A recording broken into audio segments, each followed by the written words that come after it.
말씀을 보는 가운데 하나님께서 죄 지은 저와 여러분들에게 이미 가죽옷을 만들어 입혀 주셨다는 것을 우리가 믿고 또 더 나아가서는 우리 예수 그리스도께서 가죽옷이 되셔서 우리의 죄를 대신하셨다는 사실, 이것이 바로 복음이 주는 아주 좋은 또 귀중한 그런 메시지인 줄 저는 믿습니다.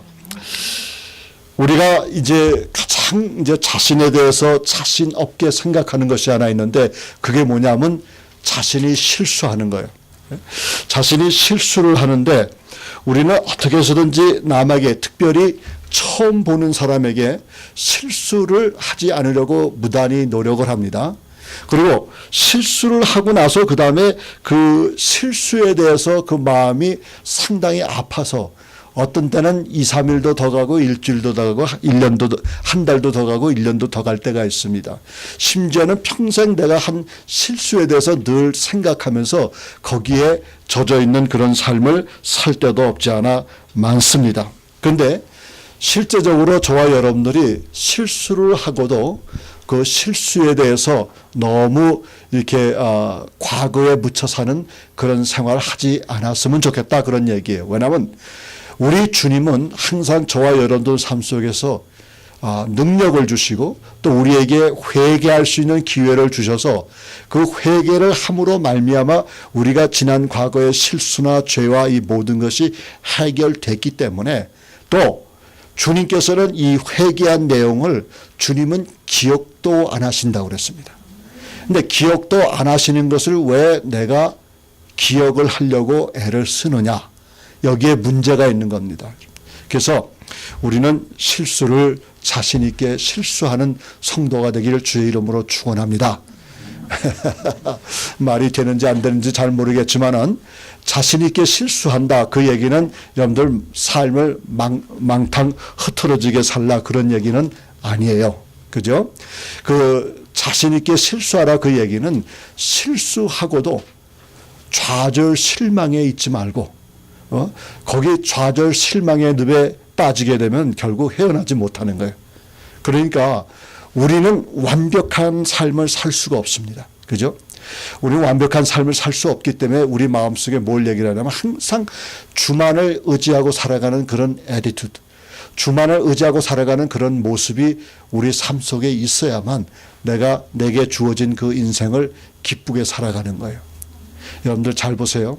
우리 교인들은 대체적으로 우리 교인들은 상당히 얼굴이 밝습니다. 아멘.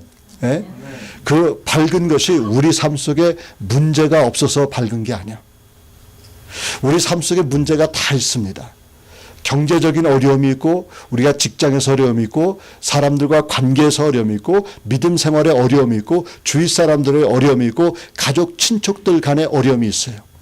그러나 그 어려움이 있다고 해서 내가 인상 푹푹 긁고 다닌다고 그러면 나의 삶 속에서는 아무런 그런 열매가 맺히지 않는 거예요. 그렇다고 그러면 어느 다른 종교처럼 내가 있는 문제나 죄를 그냥 무시해버리냐, 그럼 없어요. 물론 그 얘기는 아니죠. 내가 이 문제를 무시하라는 그런 소리는 아니에요.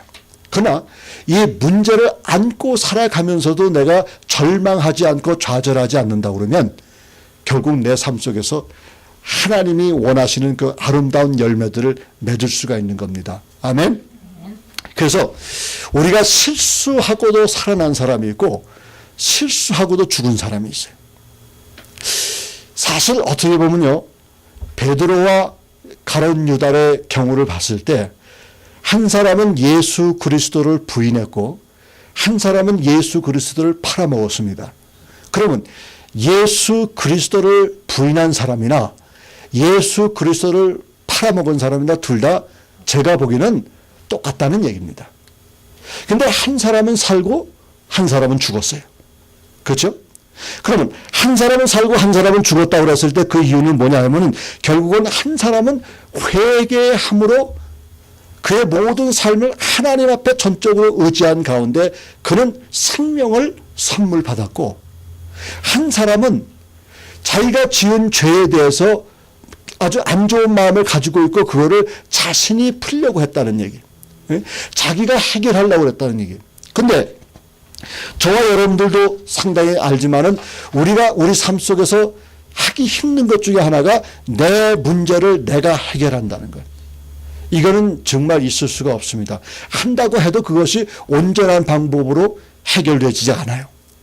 그러니까 우리가 나의 나약함과 죄 지은 것과 잘못한 것과 실수한 것과 이런 모든 것을 살펴보면서 내가 하나님 앞에 전적으로 의지하지 않게 되면은 내 삶이 온전해지지 않을 뿐만 아니라 내가 내 문제를 해결할 수가 없는 거예요.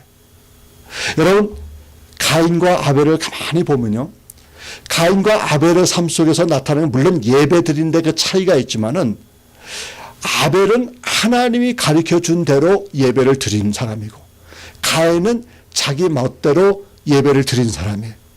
그러니까 하나님이 항상 우리 마음속에 역사하시는 건 뭐냐면 우리로 하여금 내 방법으로 내 양식으로 내가 경험한 대로 이렇게 예배를 드리는 것이 아니라 하나님 앞에서 하나님의 방법으로 예배를 드리라고 하는 것이 바로 주님의 그 말씀이란 말이에요. 그러니까 이 교회 오는 자체도 여러분들 그런 생각이에요. 내가 교회 오고 싶어서 온다고 그러면 그건 잘못된 거라고 생각이 돼요.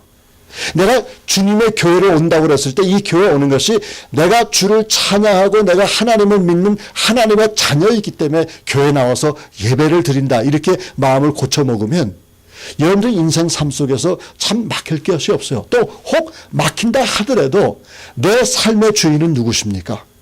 하나님이시죠. 주님이시죠. 그러니까 주님이 내 삶의 주인이시기 때문에 그분이 내 삶을 그렇게 인도하시는 거예요. 그런데 늘 얘기하지만 내가 내 의지와 내 생각과 내 비전과 내 어떤 사상에 의해서 나의 그 어떤 필요에 의해서 교회를 나온다고 그러면 그 사람은 항상 자기 필요가 채워진 이후에는 교회를 떠나게끔 되어 있습니다. 그건 기정사실이에요. 물론 아무것도 모르고서 교회 출석했는데 출석하다 보니까 은혜 받고 은혜 받다 보니까 결국 그 사람이 교회에서 온전하게 예배를 드렸다. 예, 그게 올바른 얘기죠. 그러나 내 생각 속에서 교회 오는 그 목적과 그 의미가 아예 처음부터 끝까지 나의 어떤 개인주의적인 생각이라고 한다고 그러면 그 개인주의적인 것이 채워졌을 때는 항상 교회의 필요성을 잘 모르고 교회를 떠나게 된다는 얘기예요. 자, 이런 걸 보면서 오늘 창세기 3장 1절부터 16절을 봤을 때 여기 보면 창세기 3장 1절부터 보면 무슨 얘기가 나오냐면 이런 얘기가 나와요. 여호와 하나님의 지으신 들짐승 중에 뱀이 가장 간교하더라, 이런 얘기를 하고 있어요. 뱀이 상당히 간교하다고 여기 성경은 이야기하고 있습니다. 그랬더니 뱀이 여자에게 물어 가로되 하나님이 참으로 너더러 동산 모든 나무의 실과를 먹지 말라고 하시더냐, 이런 얘기를 합니다. 그러니까 이 뱀이란 게 교활하고 뱀이란 게 참으로 악하기 때문에 그 질문 자체를 그렇게 물어보는 거예요. 하나님이 과연 이 동산에 있는 모든 나무의 과실을 먹지 말라고 하느냐. 이거는 뱀이 분명히 하나님의 그 말씀을 알고서 물어본 거예요. 그랬더니 이 여자가 2절에 뭐라 했습니까? 여자가 뱀에게 말하되 동산 나무의 실과를 우리가 먹을 수 있으나 동산 중앙에 있는 나무 실과는 하나님의 말씀에 너희는 먹지도 말고 만지지도 말라, 너희가 죽을까 하노라 하셨느니라, 이랬어요. 이 사실을 사단이 뱀이 몰랐을까 했을 때 모르진 않았다는 얘기입니다. 이미 알고 있었다는 얘기. 그래서 이 뱀이 굉장히 교활한 존재이기 때문에 이런 질문을 한 거예요. 그랬더니 그 다음에 4절에 뭐라 하냐면 뱀이 여자에게 이르되 너희가 결코 죽지 아니하리라. 너희가 결코 죽지 아니라. 이게 누구 말입니까? 이건 뱀의 말 아니에요. 에? 그러면 우리가 사람이 이렇게 봤을 때 우리가 하나님의 말씀을 듣느냐 아니면 뱀의 얘기를 듣느냐 했을 때 분명히 우리는 하나님의 말씀을 들어야 되는 거예요. 아멘. 그렇죠? 그래서 여러분들 보세요. 베드로하고 요한이 초대교회 때, 초대시대 교회 때 열심히 복음을 전했습니다. 열심히 전했는데 그 제사장들과 그 사두개인들과 그 바리새인들이 다 모인 집회에서 이 사람들을 불러낸 거예요. 불러내가지고 뭘 했냐면 너희는 절대로 예수의 이름을 말하지도 말고 예수의 이름으로 결코 전하지도 말고 예수의 이름으로 가르치지도 말라고 이렇게 했어요. 그랬을 때 베드로가 뭐랬는지 아세요? 내가 사람의 말을 듣는 게 옳으냐, 하나님의 말씀을 듣는 게 옳으냐, 그런 거예요. 그러니까 인생에 있어서 우리가 항상 생각할 것은 하나님께서 무슨 말씀을 우리에게 주시느냐, 거기에 초점을 맞춰야 되는 거예요. 옆집 이웃집 아주머니나 이웃집 아저씨가 얘기하는 거 거기다 귀 기울이지 마세요. 풍문에 귀 기울이지 마세요. 소문에 귀 기울이지 마세요. 소문을 듣다 보면 내 귀가 엷어지고 그 엷어진 귀를 통해서 나는 꼭 실수하게끔 따름입니다. 예? 꼭 실수하게끔 마름이에요. 그러니까 우리는 항상 생각하는 것은 내가 믿는 사람이기 때문에 예수 그리스도의 말씀만을 믿고 의지하고 따라가야 되는 겁니다. 예수님의 말씀이 두 가지로 들리죠. 하나는 뭐라고 했습니까? 로고스라는 말이 있고 하나는 레마라는 말이 있어요. 우리는 예수님의 written word나 들리는 음성이나 두 개나 다 written word를 가지고 우리는 로고스라고 그러고 들리는 말씀을 갖다가 레마라고 얘기합니다. 그럼 예수님의 말씀을 듣고 사는 사람들은 항상 말씀을 가까이 하는 사람들이에요. 항상 말씀을 가까이 하는 사람들은 예수님이 하나님께서 나에게 특별한 말씀을 주실 때에 그 말씀을 알게 되는 겁니다, 여러분. 예? 자, 그리고 5절에 가보니까 너희가 그것을 먹는 날에는 너희 눈이 밝아져 하나님과 같이 되어 선악을 알 줄을 하나님이 아심이라. 여자가 그 나무를 본즉 먹음직도 하고 보암직도 하고 지혜롭게 할 만큼 탐스럽기도 한 나무인지라. 여자가 그 과실을 따먹고 자기와 함께 남편에게도 주매 그도 먹은지라. 이렇게 됐습니다. 그러니까 결국은 이 뱀의 이 모습을 통해서 꼬임에 넘어간 이 하와와 이 아담의 그 모습을 우리가 오늘 본문을 통해서 보는 겁니다. 자, 그랬는데 이 먹은 결과가 뭐냐면 죄를 지었다고 성경은 얘기합니다. 그럼 죄가 뭐냐 이게? 이 죄가 뭐냐고 했을 때 이 죄라는 것을 가만히 생각해 보면 죄라는 것을 우리가 잘못 행동하고 우리가 남한테 거짓말하고 조금 후에 얘기하겠지만 이 죄라는 개념을 잘 모르기 때문에 우리가 주님을 믿는데 그 주님 믿는 것이 좀 꺼려하고 믿는 것을 거부하는 경우가 많단 말입니다.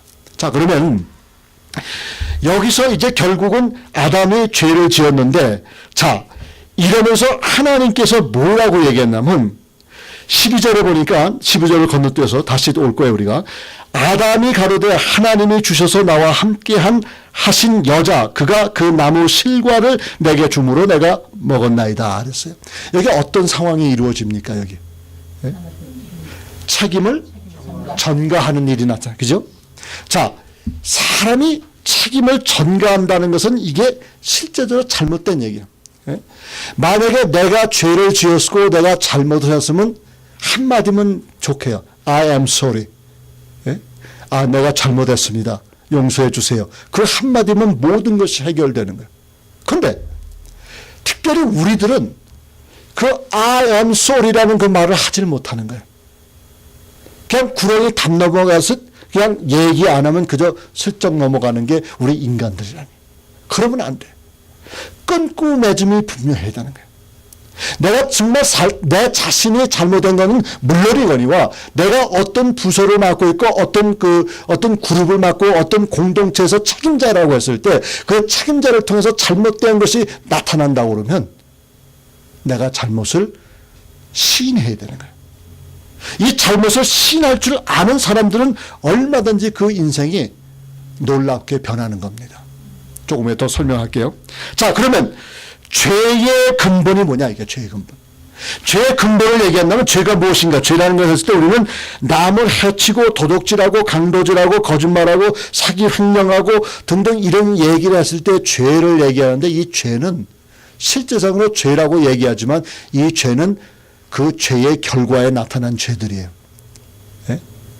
그러면 오늘 우리가 말씀드리고 싶은 것은 뭐냐면 하나님의 그 죄, 근본적인 죄의 근원이 뭐냐 했을 때 죄의 근원은 불순종이라는 얘기예요. 분명히 보세요. 하나님께서 아담과 하와에게 그렇게 얘기했거든요. 너희는 이 동산의 모든 과실을 다 먹을 수 있다. 그러나 동산 중앙에 있는 그 과실나무는 먹지도 말라고 만지지도 말라고 그랬어요. 그렇죠? 그런데 이거를 하나님의 말씀을 거역하고 불순종했다는 게 죄예요. 그래서 이것을 신학적으로 얘기한다고는 우리가 원죄를 가졌다 이런 얘기를 하는 거예요. 많은 사람들이 이런 말을 하죠. 아이가 이렇게 잘못되었을 때, 심지어는 자동차에 치였을 때, 그리고 죽었을 때 이런 얘기를 합니다. 저 아이가 무슨 죄가 있어서 저런 일이 벌어지는가 이런 얘기를 해요. 근데 사실 그거 보면은 말 자체가 맞는 것 같은데도 그 말이 틀리는 거예요. 우리는 태어날 때부터 죄인입니다. 그 아담과 하와에서 흐르는 그 원죄의 그 피 흘림이 우리가 태어날 때부터 그 죄가 되어서 그것이 원죄라는 얘기예요. 그럼 그 원죄 해결책을 여기서 봤을 때 그거는 원죄와 그 원죄를 통해서 나타난 것이 바로 그 자범죄라는 얘기예요. 그러니까 우리가 거짓말을 하게 되고 우리가 남을 속이게 되고 횡령하게 되고 사기하게 되고 이런 일을 하는 이유 중에 하나는 보세요. 아담과 하와가 하나님의 말씀을 거역하기 전에 그들이 횡령했습니까? 아니죠. 그들이 거짓말했습니까? 아니죠. 그들이 부끄러워했습니까? 아닙니다. 여러분. 죄를 짓고 난 이후에 그 죄의 결과로 인해서 그 다음에 이어진 것이 사기, 횡령, 거짓말, 남의 폭행하는 거, 겁탈하는 거, 이 모든 죄의 그 형상들이 다 나타난 거예요. 이런 걸 가지고 우리는 자범죄라고 얘기하는 거예요. 자, 이것을 분명히 저와 여러분들이 알아야 할 그 목적은 왜 그러냐면 이 죄라는 것을 우리가 우리 자신이 근본적으로 해결할 수 있는 것이라고 그러면 우리가 하나님이 필요 없어요. 근데 이 죄의 문제를 우리가 하나님 이걸 정말 실제적으로 보세요. 아담과 하와가 처음으로 죄를 짓고 나서 여기 가만 보니까 이제 얘기하겠지만은 이제 그 7절에 보니까 8절에 보세요. 그들이 날이 서늘할 때 동산에 거니시는 여호와 하나님의 음성을 듣고 이런 얘기가 나와요. 아담이 하나님의 음성을 듣고 그 아내와 여호와 하나님의 낯을 피하여 동산 나무 사이에 숨은지라 이런 얘기를 했어요. 그러니까 결국은 이들이 자기네가 죄를 지었기 때문에 지은 죄를 통해서 나무에 숨었다는 얘기예요. 근데 이걸 보면서 무슨 생각을 하냐면 아담과 하와가 자신들이 지은 죄를 보고 눈이 밝아져서 자신들의 벗은 몸을 보고 수치스러워서 그 다음에 한 행동이 무엇이었습니까? 무화과 잎으로 치마를 엮어 입었단 말이에요. 근데 무화과 나무로 치마를 엮어 입었다 하더라도 여러분들 죄의 문제를 해결할 수 있느냐 이게. 자신의 수치를 해결할 수 있느냐 이게. 해결할 수 없는 거예요. 그죠? 그러니까 결국은 무슨 얘기를 하냐면 여기서는 분명한 사실은 인간의 방법, 자기가 지은 죄에 대해서는 절대로 자기가 해결하지 못하는 겁니다. 여러분. 아무리 내가 치마를, 나뭇잎을 치마를 내 몸을 가려도 내 수치함은 언젠가는 드러나게끔 되어 있습니다. 그러니까 내 자신의 방법으로 뭘 해결하려고 했을 때 그 해결되어지지 않는다는 사실은 바로 성경에서 우리에게 가르쳐 주는 거예요. 그래서 여러분들 보세요. 내가 죄 지은 걸 보고, 그러니까 보세요. 하나님께서 이미 아담과 하와가 죄 지은 것을 보시고 찾아오셨어요. 찾아오셔가지고 결국은 무슨 얘기를 하면 여기서 중요한 얘기인데 날이 서늘할 때에 동산에서 하나님이 거느시다가 하나님의 음성을 들었다고 그랬습니다.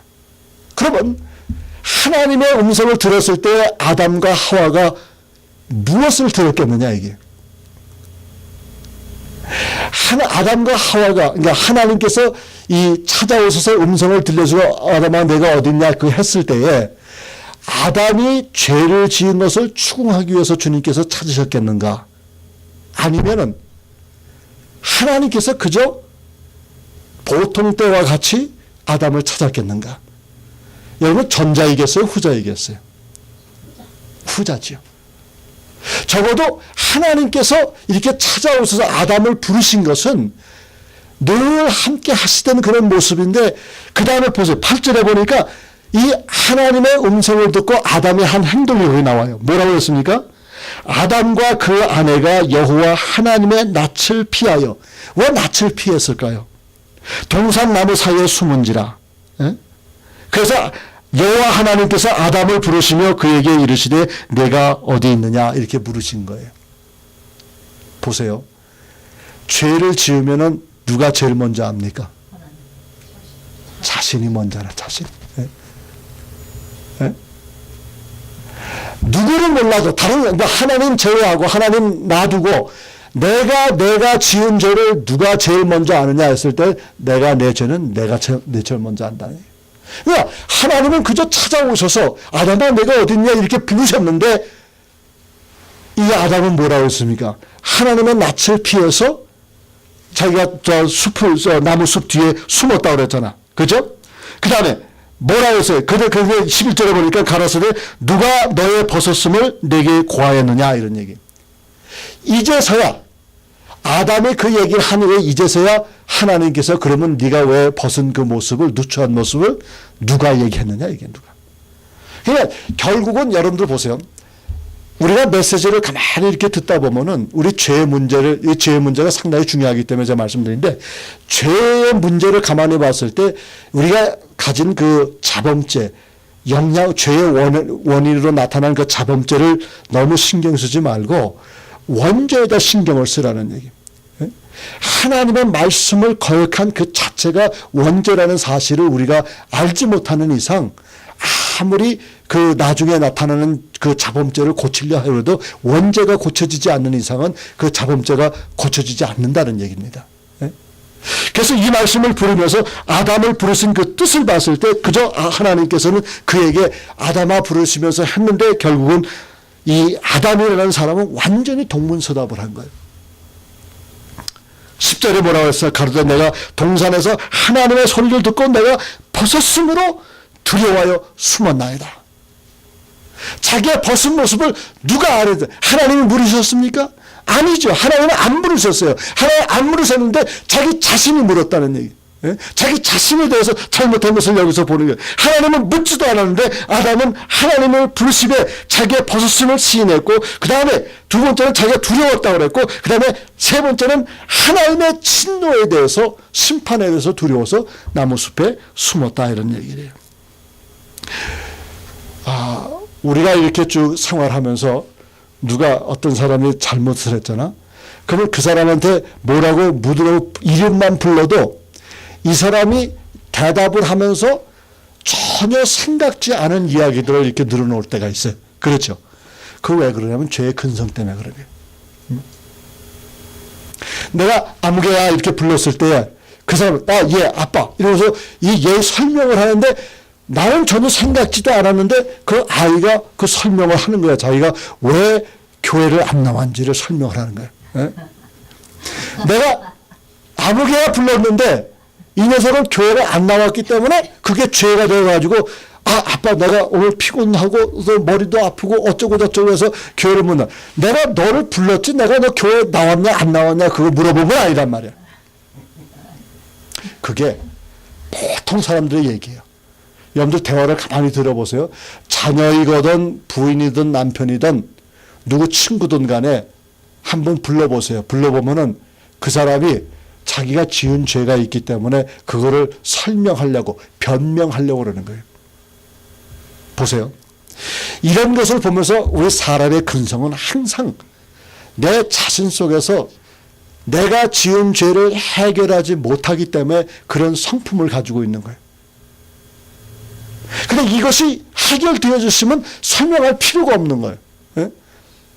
야 이서가 너 왜 교회 안 나왔어? 이렇게 얘기하면 설명이 되잖아. 그 다음에 불렀을 땐 아무리가 불렀을 때는 뭐합니까?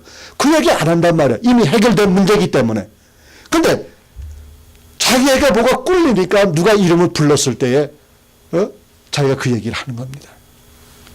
이걸 보면서 동문서답하는데 대개 죄에 지은 사람은 동문서답하게 되었다는 얘기예요. 자 그러면 우리 인간을 가만히 살펴보면요. 우리는 하나님이 불러도 나타날 수 있는 존재가 아니라는 얘기. 나타날 수 없는 존재들이에요. 우리. 왜 그러냐면 이 하나님은 거룩하시기 때문에 거룩하신 하나님 속에서 우리가 하나님의 거룩성에 들어갈 수가 없는 거예요. 그러니까 우리는 이래저래 죄인으로서 하나님 존재를 가지 못하지만 그러나 이런 상황 속에서도 하나님께서는 이미 우리의 필요성을 아시고 가죽옷을 만들어 입히시는 거예요. 보세요. 무화과 나뭇잎으로 치마를 엮어 입었는데 그렇다고 해서 수치가 가려집니까? 아니라고 했어요. 그런데 더 놀라운 사건은요, 하나님께서 가죽옷을 만들어 입히셨지만 그것도 역시 일시적인 거라는 얘기예요. 더욱 놀라운 것은 우리 예수님이 가죽옷이 되셨다는 얘기예요. 우리 예수님이 십자가에 달려 돌아가시면서 그 가죽옷이 되셔가지고 그 가죽옷에, 그때는 예수님의 가죽옷을 입은 사람들은 그 죄에 대해서 영원히 해결받은 사람들이에요. 그게 얼마나 놀랍습니까? 이 죄라는 문제를 내가 해결하려고 그러면 절대 해결하지 못해요. 우리는 가룟유다처럼 될 수밖에 없는 인간들이에요. 내가 아무리 해도 하나님의 스탠다드, 하나님의 기준에 우리는 미치지 못하는 거예요.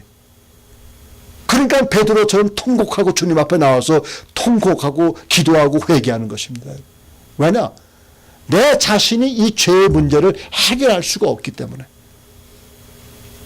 그러나 하나님께서는 우리 삶 속에서 그 얘기를 하시는 거예요. 다 내게로 와. 무거운 짐진 자들아 다 내게로 와. 내 멍에는 가볍게 쉬움이나. 이랬어요. 자, 우리가 인생을 살아가면서 정말 믿음 생활을 하기 힘든 때가 이때가 아닌가 그렇게 생각이 되어집니다. 그런데 이게 믿음 생활이 힘들어져가는 이 세상 속에서 나 혼자 내 능력으로 내 의지로 이렇게 믿음 생활을 하려고 그러면 100번 다 지워버리는 거예요. 백전백승이 아니라 백전백패가 돼버려요. 아멘.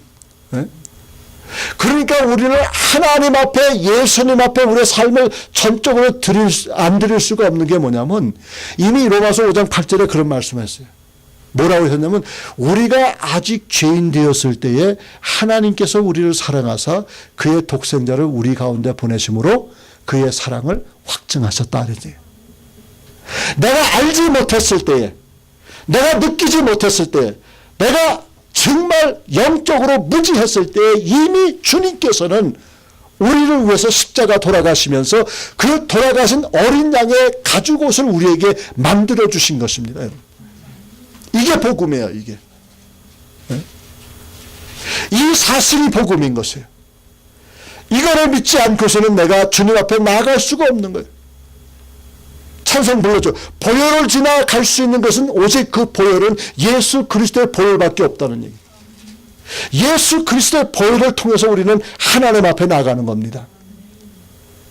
그래서 이걸 봤을 때 정말 우리 주님께서는 주님의 부르심에 합당치 못한 사람들을 주님께서 불러셔서 우리 가운데 이렇게 세워놓으시는 거예요. 근데 주님은 오늘도 초청을 하십니다. 주님도 우리에게 잔치를 베풀고서 우리를 부르시고 계세요. 와서 먹으라고 그래요. 와서 즐기라고 그래요. 와서 주님의 은혜 속에서 살라고 그럽니다. 근데 우리는 그 하나님을 온전히 전적으로 주님 앞에 드리질 못하는 거예요. 평강의 주님이 바로 예수님이세요. 우리에게 모든 것을 채워주시는 분이 바로 주님이십니다. 우리가 알지 못하고 내가 무엇을 원하는지, 무엇가 필요한지, 무엇을 원하는지 잘 모르는데 우리 주님께서는 내가 내 자신을 아는 것보다 하나님이 내 자신을 더 알기 때문에 내게 필요한 것이 무엇인가 알기 때문에 그것을 준비해 놓고서 주님께서 초청을 하시는데 우리는 그걸 거부하는 거예요. 주님의 초청에 거부하는 사람은 바로 이게 죄를 짓는 거나 마찬가지입니다. 여러분 보세요. 마태복음 22장 3절부터 14절까지 왕이 자기 아들의 그 혼인잔치를 배설하고서 많은 사람들을 초청을 했어요. 그랬더니 어떤 사람은 밭을 샀기 때문에 못 간다고 그랬어요. 어떤 사람은 소를 샀기 때문에 그 소를 시험해야 된다고 못 간다고 그랬습니다. 그 왕이 화가 난 거예요. 왕이 화가 나가지고 그 군대를 다 풀어가지고 그 사람들 다, 그 도시에 있는 사람들 다 죽여버렸어요. 그리고선 종들한테 뭐라고 했냐면 가서 길거리에 있는 사람들 다 불러오라고 그랬다. 여러분, 주님의 초청에 거부하는 사람은 죄를 짓는 사람입니다. 주님의 인비테이션에 거부하는 사람은 다 죄를 짓는 사람이에요. 이것과 비슷한 얘기가 누가복음 14장에 나오는데 누가복음 14장에 뭐라고 했냐면 여기에는 이 첫 번째는 어떤 사람은 밭을 샀다고 그래서 초청을 거부하고, 둘째로는 소를 샀다고 해서 거부했고, 세 번째로는 자기가 장가를 들어서 거부했다는 얘기예요. 그래서 이 세 가지 내용을 가만히 살펴봤을 때는 이 내용들이 생과 사를 가르치려는 그런 일들이 아니라고 생각이 되어져요. 여러분 보세요. 우리가 생과 사를 가르는 그런 문제라고 그러면 거부할 수도 있겠다 생각을 할 수가 있겠습니다. 그러나 지금 성경에 나온 그 얘기들을 가만히 살펴보면요, 이거는 생과 사를 가르는 일이 아니에요. 밭을 샀으면 아무 때나 가봐도 돼요. 예? 그 다음에 소를 샀으면 아무 때나 가서 소를 시험해도 됩니다. 장가 갔으면 나중에 셀러브레이션 해도 된다. 근데 이 초청한 것은, 이 초청이라는 것은 그 왕이 초청했기 때문에 일생일대에 상당히 중요한 그런 초청이 있었는데 그 초청을 거부했다는 얘기는 이거는 있을 수 없는 얘기라니. 자, 보십시다. 실제적으로 저와 여러분들이 믿음 생활하면서 지금도 주님께서 우리를 부르시고 계세요. 우리의 마음을 부르시고 계시고 하나님께서 우리의 마음의 100%를 원하십니다. 하나님께서 우리를 부르시면서 이 아름다운 교회를 이 땅에 세워가기 위해서 하나님께서는 저와 여러분들을 이 자리에 불러가지고 주님 앞에 예배 드리게 하시고 주님 앞에 부르짖게 하시고 주님 앞에 찬양케 하시는 겁니다. 그리고 이제 이 마지막 때에 하나님께서 그 복음 전도를 위해서 저와 여러분들을 사용하시기 위해서 이 자리에 불렀다고 저는 확신하는 것입니다. 이런 확신 속에서 저와 여러분들이 때를 어떤지 못 어떤지 간에 그리스도의 복음의 말씀을 선포하고 증거하고 예수님의 스토리를 얘기해야 되는 그런 이유가 바로 여기 있는 것입니다. 우리끼리만 은혜 받고 우리끼리만 즐기고 우리끼리만 한다고 그러면 이 교회의 존속성이 필요가 없는 겁니다, 여러분들. 주님께서 우리를 구원해 주셨는데 그 구원해 주신 그 목적은 우리로 하여금 다른 사람들도 그 영원한 잔치 속에 들어오라고, 거기에 오라고 이렇게 저희들 하나님께서는 저희들 우리가 주님의 종들 아니에요. 하나님께서 우리를 내보내신 것입니다. 가서 길거리 있는 사람들 불러오라고 그랬습니다. 불러오기만 하면 되는 거예요. 그 사람들 왕의 의도나 왕의 잔치의 그 내용이나 내용물이나 이런 걸 설명할 필요가 없는 거예요. 저기 잔치 있으니까 오라는 얘기예요. 데려오라는 얘기예요. 이게 바로 전도입니다, 여러분들. 아멘. 데리고 오기만 하면은 그 다음엔 주님께서 책임지시는 거예요. 저도 지난날 그런 소리를 했지만은 회개했습니다만 어떤 목사님이나 교회에서 이런 얘기, 당신들은 성도들은 교인들을 그러니까 사람들을 교회까지만 데리고 오라. 그럼 목사가 책임진다, 이런 소리를 많이 했어요. 근데 그것도 교만한 얘기예요. 목사가 어떻게 책임져? 그런데 여러분들이 그 영혼을 데리고 오기만 하시면 우리 주님이 책임지십니다. 우리 주님이 그들의 마음을 여시는 겁니다. 마치 루디아의 마음이 열린 것처럼 그 하나님께서는 사랑하는 백성들을 교회 안으로 불러 모아주시면은 그 교회 안에서 이미 성령께서 그 마음을 열게 하심으로 강단에서 선포되는 하나님의 말씀이 그들에게 미랄이 되고 썩어서 30배, 60배, 100배 결실을 거기서 얻게 되는 겁니다.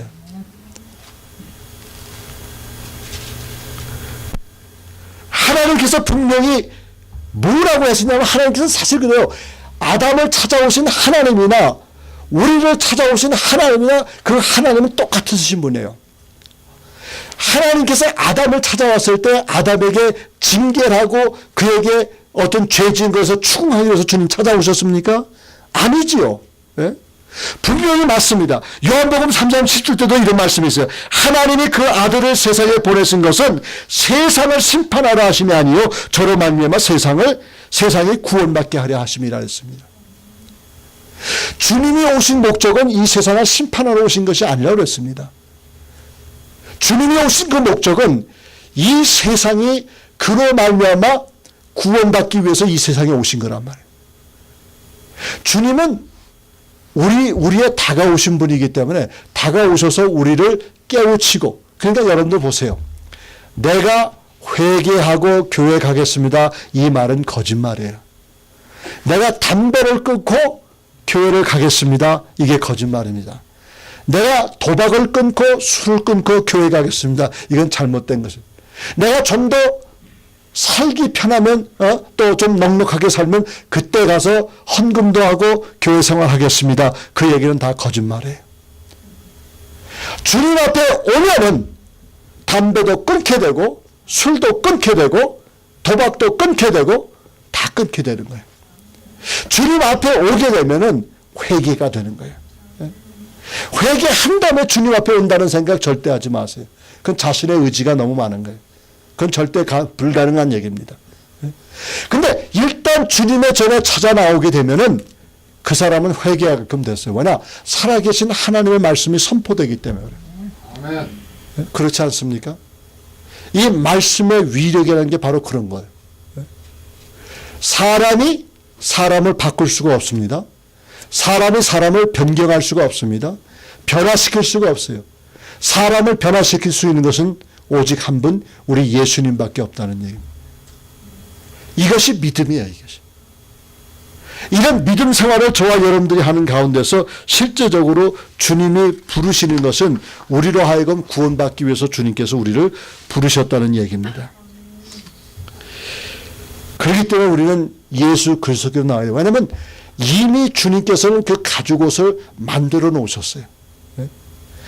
이미 그 가죽옷을 만들어 놨기 때문에 그 가죽옷으로 우리의 수치를 가리라고 주님께서 말씀을 하시는 겁니다. 그렇기 때문에 우리는 자유롭게 또 자신 있게 실수한다고 이야기하는 겁니다. 물론 그것을 남용하면 안 되겠지만은 우리가 실수하고 좌절 실망에 빠지지 않는 것은 결국 우리 주님께서 저와 여러분들의 우리가 지은 죄를 주님 앞에서 회개했기 때문에 주님께서는 그것을 들으시고 바다 깊숙한 곳에 떨궈뜨려서 누구도 찾을 수 없게 하시고 기억나지도 않게 하신다는. 근데 우리는 잘못되어서 우리가 지은 죄, 내가 누구한테 시험받은 일, 내가 누구한테 미움받은 일, 이거 마음에 괴로운 일, 이런 것을 계속 간직하고 있는 거예요. 그러면 안 되는 거예요. 어떤 때는 저 자신의 신앙도 많이 살펴봅니다. 내가 이렇게 힘든 가운데서도 기쁨을 잃지 않는 것이 무엇일까? 이랬을 때 그것은 자꾸 잊어버리는 그 축복이 있어서 그런 것 같아요. 네? 잘 잊어버려. 네? 특별히 옛날에 잘못된 거나 뭐 이런 것들 자주 잘 잊어버리고 나이도 나인 만큼 가면 갈수록 더 잊어버리는 게 많은데 맨 처음엔 잊어버리는 것 때문에 열심히 적고 다니는데 가만 생각해 보니까 그럴 필요가 없는 거예요. 네? 비행기 놓치면은 그 다음 비행기가 있고 그 다음 비행기 놓치면은 또 그 다음에 있고 이번에 못 가면 다음에 가면 그만이고 사람이 그렇게 돼버리더라고요. 그게 무책임한 행동이 아니라 결국은 우리가 우리 삶을 굉장히 복잡하게 만드는 것이 우리 주위에 있는 그런 여러 가지 많은 기구들 때문에 그래요. 보세요. 우리가 언젠가는 보세요. 옛날 우리 선조들은 전화 없이 살았어. 그죠? 근데 시대가 좀 발전하다 보니까 전화가 생기고 또 전화도 이제는 셀폰이 생기고 이제는 셀폰이 변해서 스마트폰이 생기고 스마트폰이 생기다 보니까 이 컴퓨터사에 있는 기능을 요 조그만 것 가지고 다 하는 거예요. 네? 그게 얼마나 복잡해요. 어떤 사람이 그런 얘기까지 했더라고요. 베리 칩이라는 것을 몸에다 손목이나 이마에다 만약에 붙인다고 했을 때 사람이 어떻게 되겠는가 이걸 했는데 참 피곤하겠다라고 이렇게 설명을 해요. 왜 피곤하냐면 사람이 잠을 잘 때는 편안히 자야 되는데 이 베리 칩을 갖다 여기다 집어넣으면은 계속 전파가 왔다 갔다 할 거 아니야. 인포메이션이 데이터가 왔다 갔다 할 거 아니야. 그러면 사람이 잠을 잘 잘 수 있습니까? 없습니까? 없을 것 같아 내 생각에. 그렇지 않아요? 그러니까 과학이 좋긴 좋지만 과학이 사람을 갖다 미치게 만드는 겁니다. 이제 그럴 날이 오게 되는데 참 저는 그래요. 그럴 날 오기 전에 우리 주님 재림하시기를 주의 이름으로 축복합니다. 정말입니다. 우리가 죄 지었을 때 우리 자신이 해결하지 못한 죄를 우리 주님께서는 이미 그 해결책을 만들어 놓으신 거예요. 그러니까 우리가 여러분들 보세요. 이해 들어오면서 2012년도 들어오면서 예수님을 찬양하자고 그런 얘기를 했어요. 그죠? 그럼 예수님을 찬양하는 거예요. 무엇 때문에 찬양을 하냐? 이미 죄 지었고 죄의 문제를 해결하지 못하는 저와 여러분들에게 우리 주님께서는 가죽옷을 이미 만들어 놓으셔서 그 근본적인 죄의 근본을, 죄의 근원을 해결할 수 있는 방법을 우리에게 허락해 주신 겁니다. 그렇기 때문에 우리는 주님을 믿어야 되는 거예요. 다른 거 아닙니다, 여러분들. 내가 내 자신이 온전케 되는 것은 예수 그리스도의 보혈의 피예요. 예수 그리스도의 보혈의 피가 흘려진 것은 그 어린 양의, 희생적인 어린 양의 그 피가 있었기 때문에, 십자가상에서 흘렸던 그 피가 있었기 때문에 우리에게 그 가죽옷이 주어진 것입니다. 그래서 우리가 찬양을 하는 거예요. 그래서 우리가 기쁨 생활을 하는 거예요. 사랑하는 성도 여러분, 정말 이런 시기에 예수를 믿는 것이 참 힘든 거 알아요. 저도 힘들고 여러분들 힘든 거 알아요. 그러나 여기서 우리가 좌절하지 말아야 할 것은 이미 우리의 앞날을 주님께서는 마련해 놓으셨어요. 그렇지 않습니까? 제자들이 예수님께서 주여 어디로 가시나이까 했을 때 나는 길이요 진리요 생명이요 이 말씀 하시기 전에 뭐라고 그랬습니까? 내가 이제 천국에 가서 하늘나라에 가서 그 가는 이유는 이제 앞으로 너희들이 거할 처소를 예배하러 가신다고 그랬습니다. 이미 주님께서는 우리의 앞날을 다 예배해 놓으셨어요. 우리가 순종하면서 그분의 마련해 주신 그 길을 걸어가면 이것이 바로 올바른 신앙인의 자세라는 얘기입니다. 이런 길을 우리가 걸었을 때, 이런 길을 가자고 했을 때 우리에게는 어떤 유혹도 이길 만한 엄청난 힘이 우리 속에 있는 겁니다. 예? 아무리 성경을 달달달달 외워도, 아무리 내가 열심히 교회에서 섬겨도 내 신앙, 내 마음속에 가장 기본적인 것이 해결되지 않으면요, 이게 어느 정도까지 가면은 사람의 의지나 사람의 노력은 어느 정도까지입니다. 여러분, 순교하시는 분들을 가만히 생각을 해보면 순교하는 사람의 자의로, 자기 자신의 의지로 순교한 사람은 한 사람도 없어요. 쉽게 세상 말로 얘기한다 그러면 그 사람이 뭐에 홀리지 않고서는 그렇게 되지 않는 거예요. 근데 그 홀린 게 뭐냐? 좋은 의미에서 예수 그리스도의 그 강압적인 역사가 있었기 때문에 그들이 순교의 자리까지 갈 수 있었던 겁니다. 저는 이게 자신 없는 소리가 아니고 믿음 없는 소리가 아니라 전 요새 저는 요 시대에 사는 제가 참 고맙게 생각해요. 하나님 앞에. 만약에 제가 일제시대 때 살았다 그러면 어땠을까? 공산 치하에 살았다면 어땠을까? 나도 과연 그들처럼 그렇게 신앙을 지키면서 옥사할 수 있을까? 아니, 더 나아가서 내가 초대시대 때 성도들이라고 생각했으면 나는 과연 어떤 태도를 했을까? 내가 내 넓적다리가 맹수에게 찢겨지면서까지라도 내가 찬양 부르고 주님 앞에 갈 수 있을까? 인간의 생각으로는 절대로 할 수 없습니다. 인간의 의지로는 절대 할 수 없어요. 그러나 성령께서 하시기 때문에 고통을 없애주시고, 성령께서 하시기 때문에 보세요. 스데반도 그 돌로 맞아 죽는 그 상황 속에서도 열린 하늘을 보았다는 사람이에요. 열린 하늘을 본 그 스데반의 모습 속에서는 그 스데반 의지가 있는 것이 아니라 하나님께서, 성령께서 그와 함께 하셨기 때문에 그가 열린 하늘에 우리 주님이 보좌 우편에 서신 것을 바라볼 수가 있었다는 얘기입니다. 그때 우리는 전적으로 주님을 의지해야 됩니다. 그런 이유로 주님께서 이미 우리의 삶 속에 가죽옷을 만들어 주셨기 때문에 우리는 찬양할 이유가 있다는 얘기. 이번 한 주간도 저와 여러분들 찬양하면서 주님 앞에 찬양이라는 거 꼭 곡조 불러서만 찬양이 아니에요. 할렐루야 하는 것도 찬양이에요. 주님 하는 것도 찬양이에요. 주님 도와주시옵소서, 영광 받으시옵소서, 이것도 다 찬양이에요. 곡조가 붙어있든 안 붙어있든 예수 이름이 내 입에서 나올 때가 이게 다 찬양이라는 거예요. 이런 찬양이 여러분들 입에서 계속 흘러나오기를 주의 이름으로 축원합니다. 기도하십시다. 아버지 하나님 은혜 감사합니다.